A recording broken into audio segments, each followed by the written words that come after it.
4 years ago, the Big 12 lost Colorado to the Pac-12. On the field, though, Vince Young in Texas won the conference's last championship in a classic against the Pac-12 and, of course, USC. Tonight, we match up the Big 12 and the Pac-12 to launch our Conference Showdown Series. So what we're doing here is we're matching up the Big 12 against all the other Power 5 conferences week to week. So this is the Big 12 breakdown. We come your way each and every Wednesday night at 9 o'clock Eastern Time and 8 o'clock Central.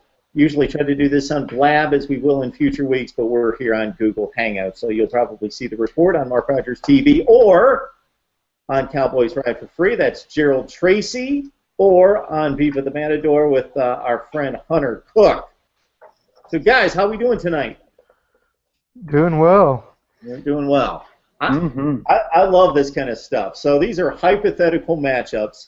So I'll remind you, let's see, the Big 12 and the Pac-12 played 3 times this past year. They would have only played 1 time. That was a regular season game. Cal, Texas, Longhorns blow the extra point, or they would have went to overtime. They lost 45-44.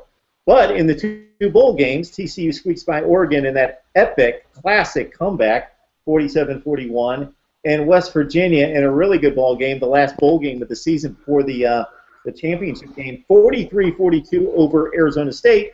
So the Big 12 on the field with bragging rights in comparably seeded matchups. So it wasn't like Kansas was playing Stanford.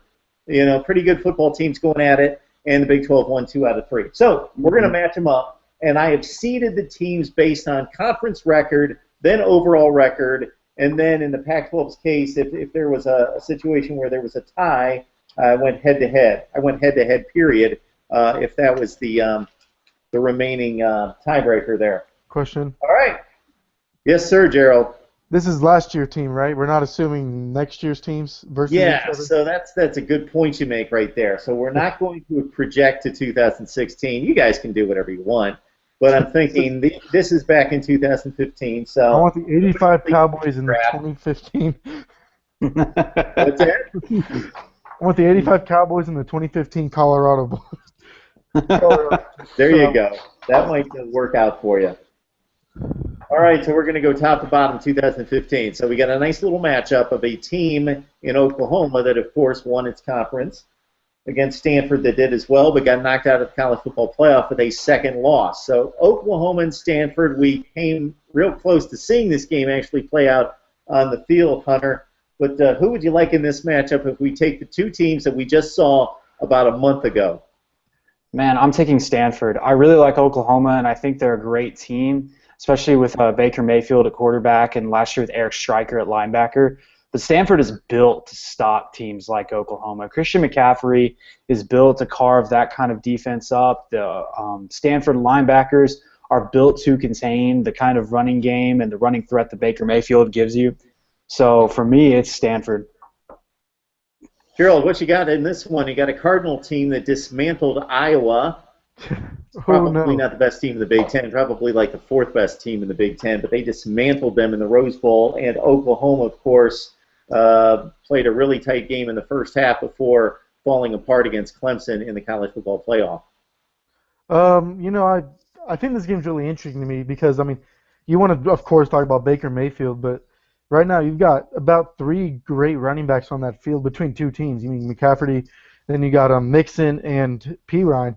I mean, you might see 800 rushing yards between the 2 teams in this game. I want to say Oklahoma, but I just think what Stanford had is pretty good. If we're on a neutral site or at Stanford, I'm taking Stanford. But if you're in Norman, I'm taking OU. So I'll go with Stanford as well. Neutral site here, Gerald. I'll stay with Stanford. Well, we can't go home and away here because we're just matching up hypothetically. So hypothetically, neutral site. Every game's in Kansas City at Arrowhead Stadium. I don't know. So this second game, I don't know that anyone would think Oklahoma State's the second best team in the Big 12, but that's what the seedings tell us.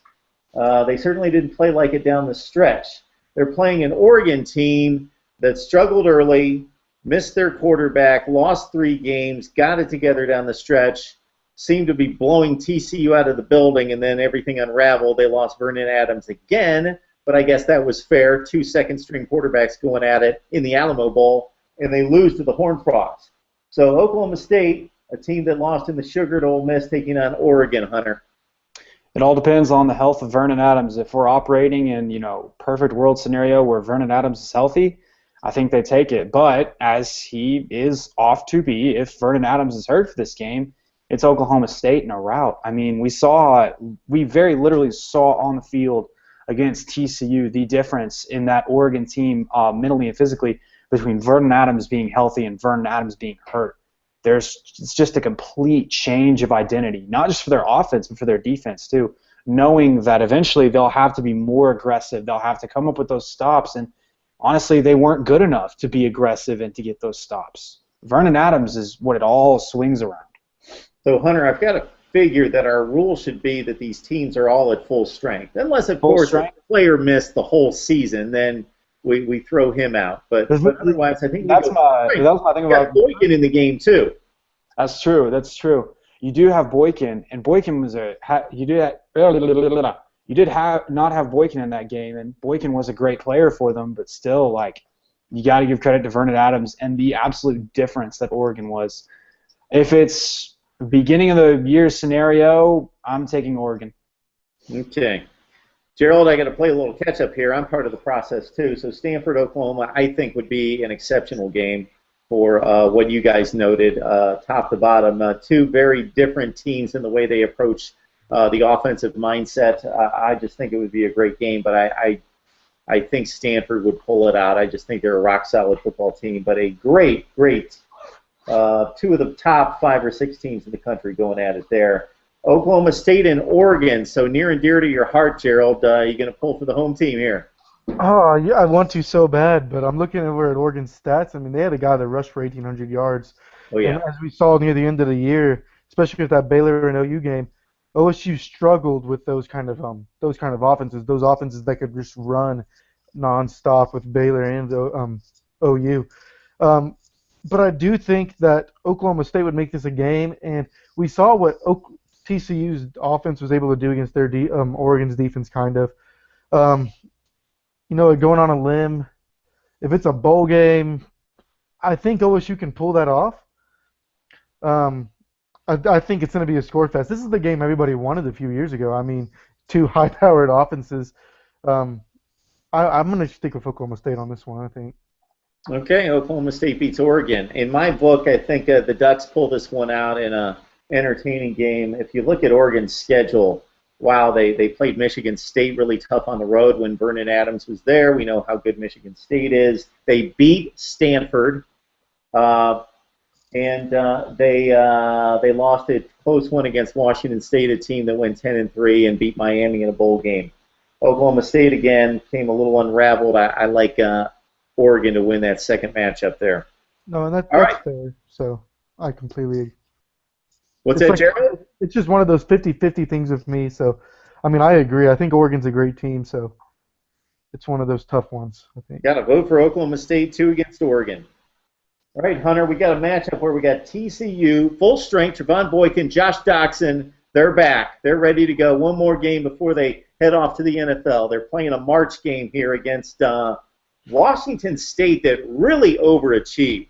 When you think Mike Leach, you guys are very familiar with, he goes off to Washington State, has a couple lousy seasons. They did go to a bowl game, but really weren't that good a couple years ago. But, man, this year, think about this. I don't know if you guys caught this, but Washington State drove the length of the field against Stanford. If they kick a field goal, lined up for a field goal, they'd already kicked 4. If they make that field goal, they're in the Rose Bowl. They would have won the tiebreaker against Stanford and been in the Rose Bowl with a made field goal. What a weird year. TCU taking on Washington State. Gerald, we'll start with you. We'll go through the panel, and we'll catch up with Sean as well. Man, I'm glad we're playing in what-if scenarios because healthy, full TCU, I still think wins the Big 12. It's easy, just so easily, I think is what it was. I mean, just Trayvon Boykin, they were so injured going down this stretch. I'm taking TCU. I don't think there's a question in my mind. Washington State, to me, you can kind of compare them to Oklahoma State this year. Both of them kind of overachieved. Both of them, I mean, OSU, they would have found a way to beat OU. They're the Big 12 champions. I mean, obviously that didn't happen. That's not at all what happened. But I think you can compare OSU and Washington State kind of as the same team this year, overachieving wise. Yeah, I think that's an interesting comparison there. I will note that Washington State's got a kid slinging the football that should be playing in the NFL in a couple of years. He's really good, and they got some wideouts. And for the first time in Mike Leach's career, maybe, he had a pretty good defense. So they were stopping some people, not giving up a ton of points. Only gave up 14 in the bowl game against Miami.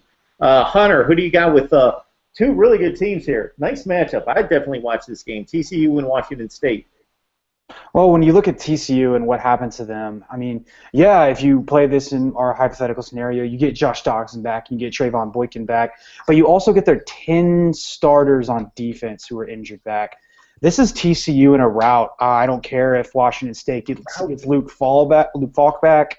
There's just no stopping this team. And we all forget that at the beginning of the year, this was a team expected to not only make it to the playoff, but to make it to the national championship. And honestly, if they keep every single person healthy, if they play every game in that little injury-free bubble, they probably do.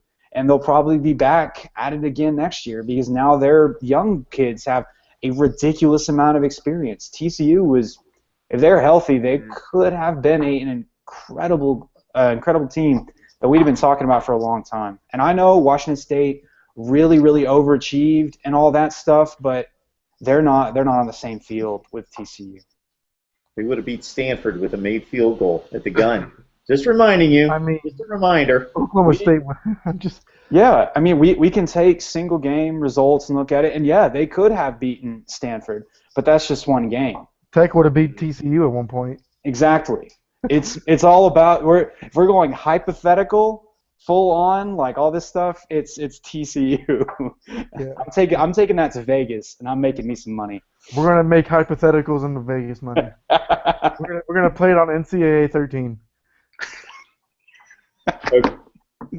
Sean, let you jump in here. So Sean McCourty from Today's Youth joins us. Let's go with TCU Washington State, then we'll backtrack. So pick us up with the Horned Frogs and the Cougars here. Yeah, so I missed the first beginning. Are we looking at projecting next season or this past season? These are 2015 rosters playing one more game before they head off to the NFL. All right. Well, then I totally agree with everything that's been said about TCU so far. And I'm sorry if I'm cutting out, my internet connection's bad, but you got to assume with all the healthy players, best case scenario, TCU would absolutely dominate. I don't agree with the transitive property right now that you could say because Washington State was close to playing Stanford that they could beat TCU on the same kind of playing field. It's a totally different type of style, and TCU would be able to, in my opinion, their offense is way too overpowered for Washington State. Washington State has a great offense, mind you, yes, but TCU, Gary Patterson working with 10 other fresh starters, it's a no contest for me. All right. Well, I tried to bait you guys a little bit. I would take TCU in a game against Washington State. I didn't have to think that much about it. Horned Frogs win that game. All right, Sean, we got Oregon and Oklahoma State. Who do you like that in that matchup on a neutral field? You got to go with Oregon. Oklahoma State can't run the ball, but you got Oregon who can run and pass, and they actually have a solid defense. You got DeForest Buckner, top 10 prospect right now. I take the Ducks. Sorry, Gerald. It's okay. I had to go with OSU. Nobody else was going to. So, Sean, what we did here was we lined them up, seeded the leagues based on conference record, overall record, broke the tie with the matchup head-to-head. So, of course, the champs go at it. Oklahoma college football playoff team against Stanford that just missed. Yeah, Stanford team with McCaffrey, high-powered offense there, but you got to give the nod to Oklahoma. Who's two running backs similar or as good as McCaffrey right now. And Baker Mayfield's my X factor, hands down. I take Oklahoma. John, you were the only one here who took Oklahoma to beat Stanford. Really? Just saying. I'm kind of surprised by that, guys. I think Stanford's better. Yep, McCaffrey, man. Apparently so. Yeah. So we dip down to the 4-seeded matchup. We got Baylor taking on USC here. Let's start with you, Sean. Well, I don't think it's going to be too much of a surprise. I'm taking Baylor in this one. If we can say that TCU plays healthy, you got to say Baylor plays healthy. You got Seth Russell coming back. You got Corey Coleman without a hamstring injury.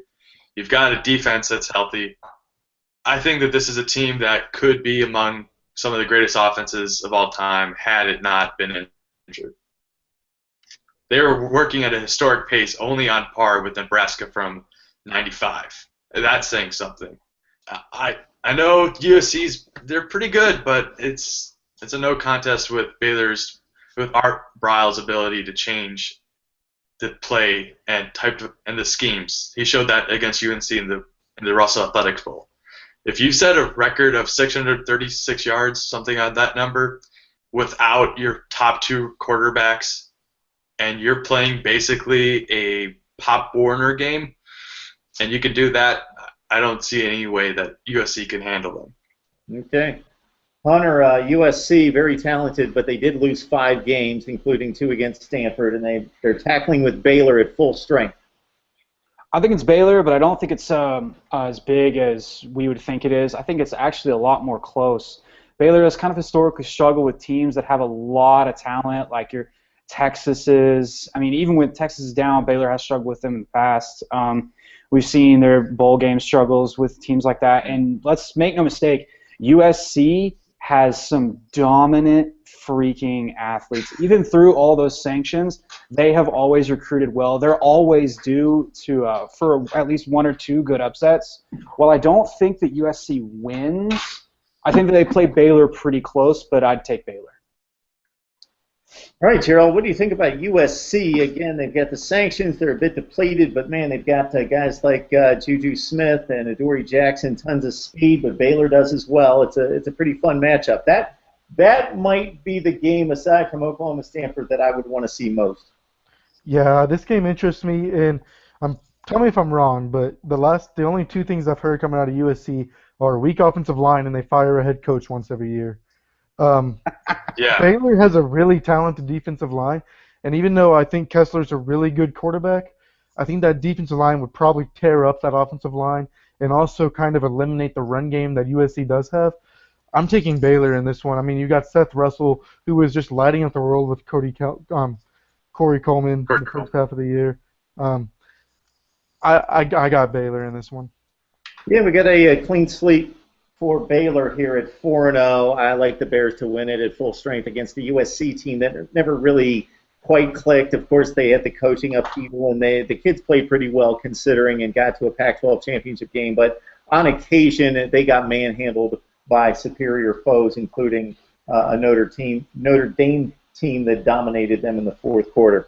All right, we slip down to the 5 game, and let's keep in mind, because we got 12 teams in the Pac-12 and we got 10 in the Big 12. What I did here was I took out the middle 2 teams in the Pac-12, so no UCLA, no Cal. Unfortunately, they don't show up for the tournament here.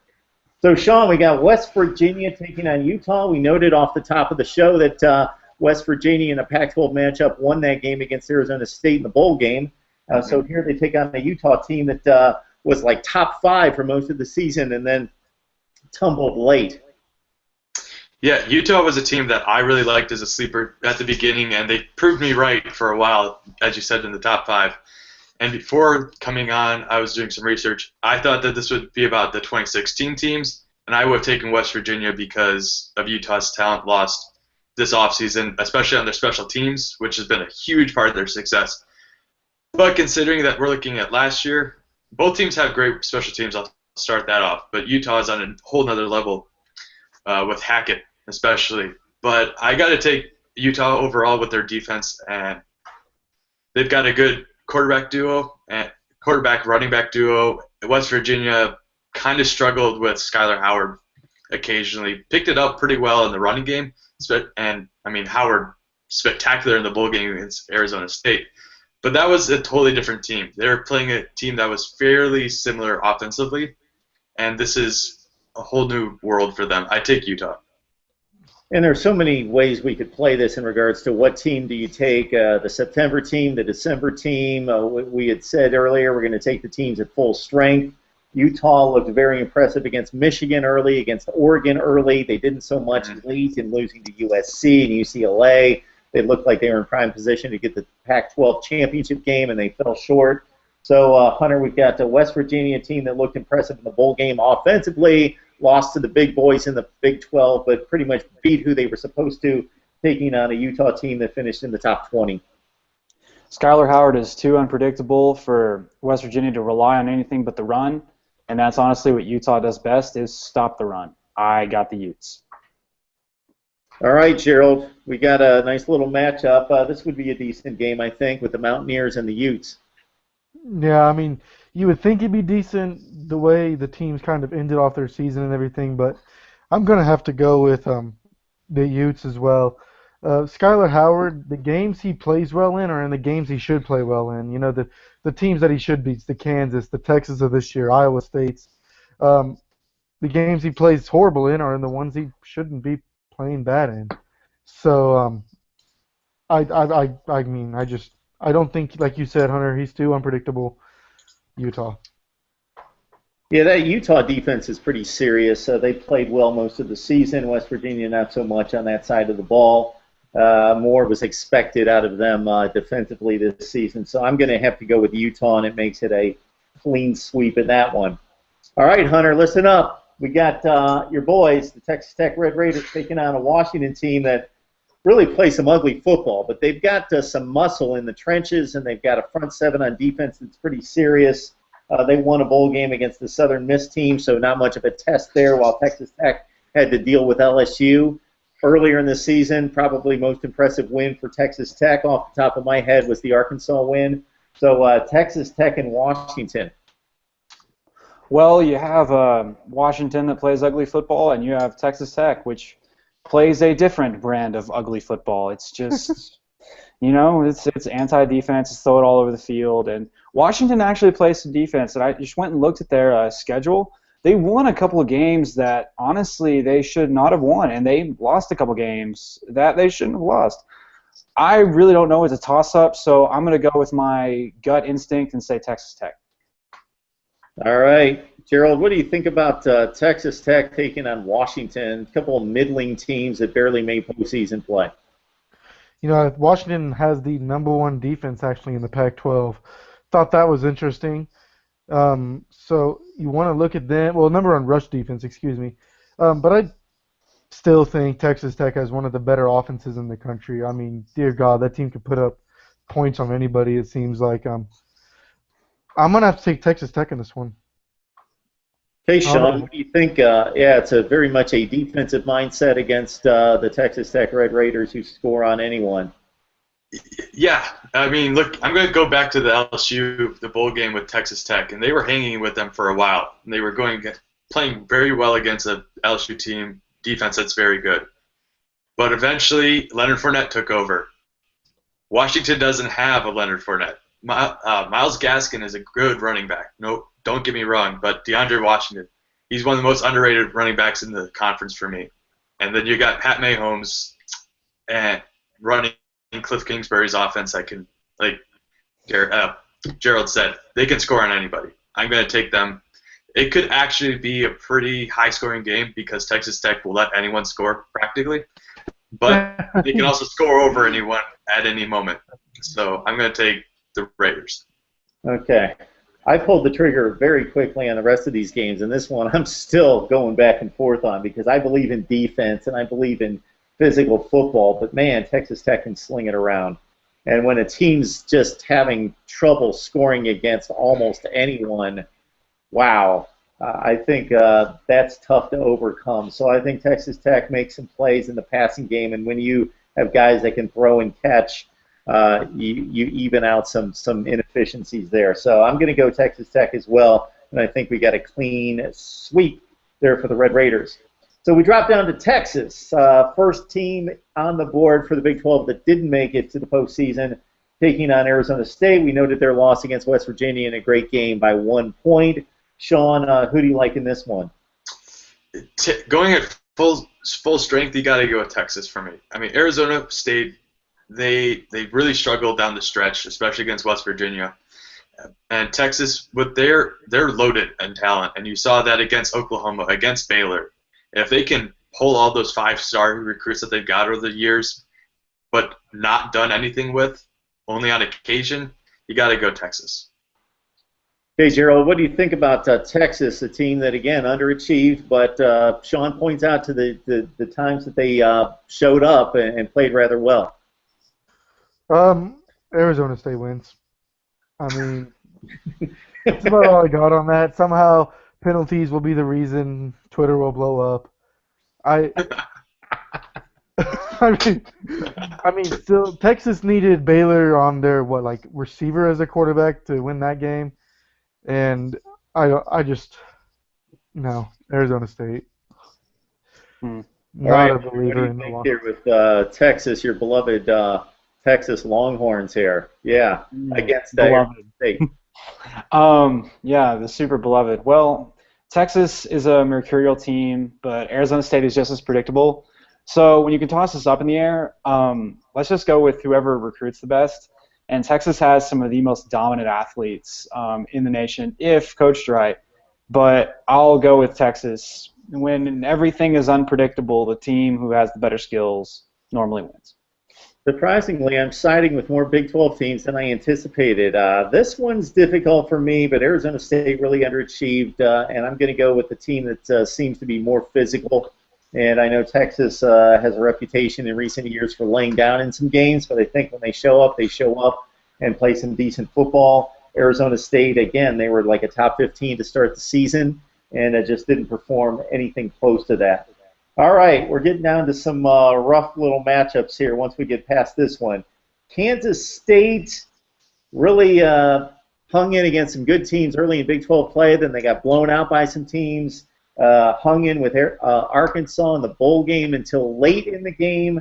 The final score looked ugly, taking on an Arizona team that, if you look at the Pac-12 scores, when they played good teams, they got for the most part, they got ripped pretty good, but hung in against the USC in particular. So, Sean, we got the Arizona and Kansas State, two very different teams here. Yeah, and I'd have to say if Arizona would have had Scooby Wright playing for more and at full strength, that they could have been higher up on this list right now. And Kansas State, kind of the same problem with their quarterbacks getting injured early on, having to go with Joe Huebner, who is not a strong quarterback at all, could just run a power offense.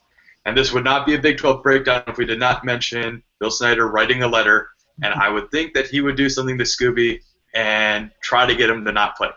But I'm going to go with Arizona. I really like their quarterback in Solomon, and I think that Scooby could take over the game. I knew Solomon, really good quarterback who led them to a Pac-12 championship game and a Fiesta Bowl as a freshman. Injury issues this year, of course. In our situation, he plays gun to gun. They really struggled with the backup. Scooby Wright, you mentioned him. Again, he missed most of the season after being just all-world National Player of the Year on the defensive side the year before. Hunter, who do you have with the Wildcats taking on the Wildcats? Well, you know what they say. If there's one way to beat Bill Snyder, it's with speed, and Arizona has a lot of speed. They still do run that Rich Rodriguez spread triple option that Kansas State just does not defend well. They can cover the pass adequately, but against the run, Kansas State really, really struggled. Defensively, Kansas State, once again, very, very slow. They lost a couple people about 2 years back now that really made a lot of things happen for them, and they had no one step in to fill those shoes. So while Arizona is definitely not a perfect team, I'll take Arizona over Kansas State, who just, even with quarterbacks, I can't see Kansas State being any better than they were this year. Gerald, you guys sing the praises of Bill Snyder on a regular basis, but here, when you got a pick to make here against the Pac-12, it's close to being a clean sweep. So what do you say? I like Bill Snyder. I like what he can do, but even if they had quarterbacks, their receivers dropped a lot of balls this year. So you can have a guy who can throw, but if you can't catch, I just think Arizona beats them. I mean, I think Arizona underachieved a lot this year. I mean, as you mentioned, if Scooby was completely healthy, a whole bunch of other things. But I mean, yeah, I'm taking Arizona. Right, guys, it's starting to get ugly here. We're down to Iowa State and Colorado. The Buffs have been awful for a long, long time. The Cyclones have been awful for a long, long time, and it doesn't look like anything's going to change soon, although Colorado's shown a little life recently, Sean. So these two teams, I don't know, they're playing at Jerry's World. Why not? Hey, I like that. I can drive. I can watch this game. But I will fight for Iowa State any moment I can get. I love this team. Yes. I mean, look at what they did against Oklahoma State. I'm very passionate about this team. Mike Warren's going to be a bona fide star in the Big 12 someday if Iowa State can do well with their JUCO recruits on the line. This has been a team that I've liked, especially with their, I think they average 6'4", 6'3" wide receivers. They're freakishly athletic, and I think that they could take over. I especially liked what they did against Baylor. They took them to the brink. It was a terrible weather game, and I have to say, like, everyone left that game just because of how bad the weather was. But this was a team that actually pulled together some nice offense after they finally got rid of their offensive coordinator. I like the way they're taking this team, especially with their new coach, Matt Campbell. So I'm going to throw him into the mix and say that this team, under new front office, or not front office, but new management, would be able to take this Colorado team. That's breaking the rules, not just bending the rules. That's hey, this breakdown, okay? I don't know. We're just going to go with it. There's a Baylor joke about pick routes in here somewhere. if we look There's a Baylor joke enough. about cheating somewhere in here. Yes. it's there. We just have to find it. So Sean, with a coach who has yet to coach a game at Iowa State, who in our scenario is still coaching like in the MAC somewhere, takes this coach and in a driving rainstorm defeats Colorado. So Hunter, what do you think? Man, Quentin Bundridge, Alan Lazard, Mike Warren. Man, Iowa State had some firepower, and they had some moments, some little flashes of excellence that they couldn't really put together into anything, really. If Iowa State could put it together, they would not be a half-bad team. I gotta give this one to Iowa State. Colorado is just bad. Iowa State has hope. Iowa State wins. All right, Gerald. Cyclone Buffs. I'm going to stay under the rules because at OSU we don't break them. Totally kidding. We break a few. But I'm even give me Paul Rhodes, give me Iowa State, Mike Warren, like you mentioned those receivers, and I just blanked on the quarterback's name, the one that took over for Sam Richardson. That team to me is better than what they are. Will they ever be a 6 or 7 win team? Hell, I don't know. But right now, that talent says they are better than that 4 wins or whatever they had this year. They have, you mentioned, they have that firepower to be something scary in the Big 12. That, and I mean, you go traveling to Ames any day. I know this is obviously a neutral site, but traveling to Ames any day, those fans, they find a way to get loud, no matter how much alcohol they have to drink. They're weird. They're weirdos. Yeah, no, they find a way to keep it. And Colorado, I mean, it's Colorado. The Pac-12 took them, and I mean, I think they regret taking them. So it's one of those things. So Iowa State. It's Colorado, but it's Iowa State. So I'll take one of the best receivers in the country, Nelson Spruce. That's and true. I'll take a Colorado team that hung within like 2 touchdowns of just every good team in the Pac-12, basically. And I'll take them to beat Iowa State on a neutral field. That's fair. I really want to see this game now. Yeah, you're giving me too many hypotheticals here, man. Let's make this happen. All right, we've reached the bottom of the barrel. Oh, Kansas, Oregon State. Woo! There's one for you. What do you got, Sean? Okay, I'm going to quote Gerald. He said it's Colorado. It's Kansas. You got to go with Oregon State. That's all I have. State Let me remember. Oregon State played Michigan tough for a half last season. Then they got blown out. They played Stanford pretty tough into the fourth quarter. Man. Kansas played TCU pretty well. I feel like we're talking. They did. Kansas played Texas Tech pretty well too. Yeah, they had some close games. And if you want to say it full strength, forgetting his name, their quarterback that got injured during August, he might be able to change some things, but I don't see it happening. All right, Hunter. We don't know how the rest. I haven't tallied up the rest of the game results, so this could decide Big 12 honor. We don't know this at this point. Like, they're playing the noon game on the Saturday when we play all these games. This could be the decider, but we just don't know it yet. Body clocks. So Hunter, we'll go with you on this one. No, I guess we'll go with Gerald. I think Hunter's locked up right now. Gerald, got the Jayhawks and the Oregon State Beavers. Oregon State won 2 games this year, which is 2 more than Kansas won. That and Kansas, I mean, they might have been the worst team like in recent memory this year. I just as soon as they lost that South Dakota State game this year, I'm just killing time because Hunter. But as soon as they lost that South Dakota State game this year, everybody knew they weren't going to win a game for the rest of the season, and that's how it happened.